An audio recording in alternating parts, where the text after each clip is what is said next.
ഓം ശ്രീ ഗണേശാശാരദാ ഗുരുഭ്യോ നമഃ.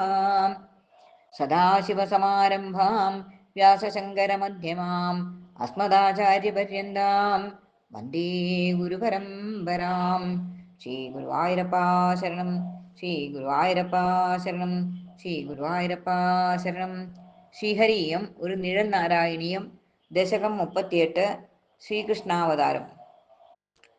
ആനന്ദമൂർത്തിയായോരോ ഗുരുവായൂരപ്പാനിൻ്റെ അവതാരമടുത്തപ്പോൾ കാർമേഘജാലം തിരുമയിൽ നിന്നൂതിരും തേജപുഞ്ചമെന്ന പോലെ ആകാശത്തിൽ വർഷമായി തിളങ്ങിയല്ലോ. ദിക്കെല്ലാം കൂടിർത്ത നേരം സജ്ജനങ്ങൾ ആശിച്ചപ്പോൾ അർദ്ധരാത്രി പൂർണ്ണചന്ദ്രൻ ഉദിച്ച നേരം സജ്ജനങ്ങൾ ആനന്ദത്തിൽ മുങ്ങി. സാക്ഷാൽ മഹാവിഷ്ണു സച്ചിദാനന്ദരൂപം ഇങ്ങവതരിച്ചു. ബാലഭാവത്തിലെങ്കിലും ഐശ്വര്യം നിറഞ്ഞ പോലെ കിരീടകാടകാന്ത ഗദഹാരങ്ങളോടെ ശംഖോചക്ര പത്മഗദ എന്നിവയും ധരിച്ചിട്ടു ഈറ്റില്ലത്തിൽ ഒളി വീശി വായുപുരേശൻ.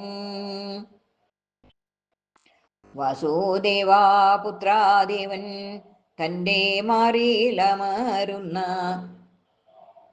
ലജ്ജാരൂപം ലക്ഷ്മി തൻ്റെ കടാക്ഷങ്ങളാൽ കംസദുഷ്ടതകളാകും അശ്രീകര സഞ്ജയത്തെ അടിച്ചു വാരിടും പോലെ പരിലസിച്ചു.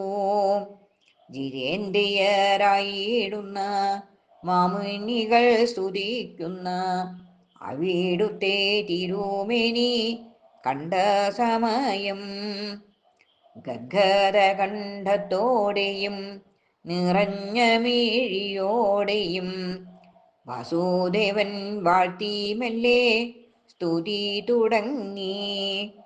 ദുഃഖവള്ളി മുറിക്കുന്ന വാടുപോലെ തിളങ്ങുന്ന കടാക്ഷത്താൽ വിളങ്ങുന്ന പരബ്രഹ്മമേ, ദുഃഖമെല്ലാം നീക്കിയിടണേ എന്നു ചൊല്ലി വസുദേവൻ കാരുണ്യാബ്ധേ അവിടുത്തെ സ്തുതിച്ചുവല്ലോ.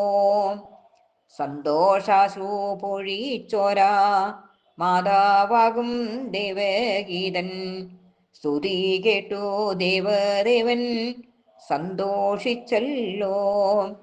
മാതാപിതാക്കളോടേവം മുജ്ജന്മത്തെ പറ്റിച്ചൊല്ലി മുകുന്ദനോ ശിശുരൂപം അവലംബിച്ചു.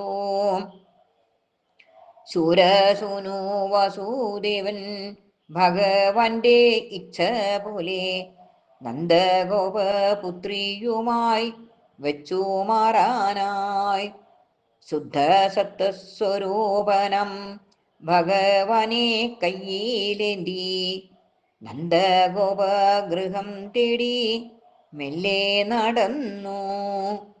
യോഗേശ്വരൻ തൻ്റെ ഇച്ഛ നടത്തുവാനായിട്ടപ്പോൾ യോഗമായ അമ്പാടിയിൽ പിറന്നുവല്ലോ. യോഗമായ ഉണർന്നപ്പോൾ ജനങ്ങളോ ഉറക്കമായി ചങ്ങലകൾ വാതിലുകൾ മെല്ലെ തുറന്നു. നിരവധി പത്തികളാൽ കുട കാട്ടി ആദിശേഷൻ അവയിലെ രത്നങ്ങളോ വഴി തെളിച്ചു. ഭാഗ്യശാലിയാകും വസുദേവർ മെല്ലെ പുറപ്പെട്ടു. ഭഗവാനെ എൻ്റെ രോഗം നശിപ്പിക്കേണേ. സർവം ശ്രീകൃഷ്ണാർപ്പണമസ്തു.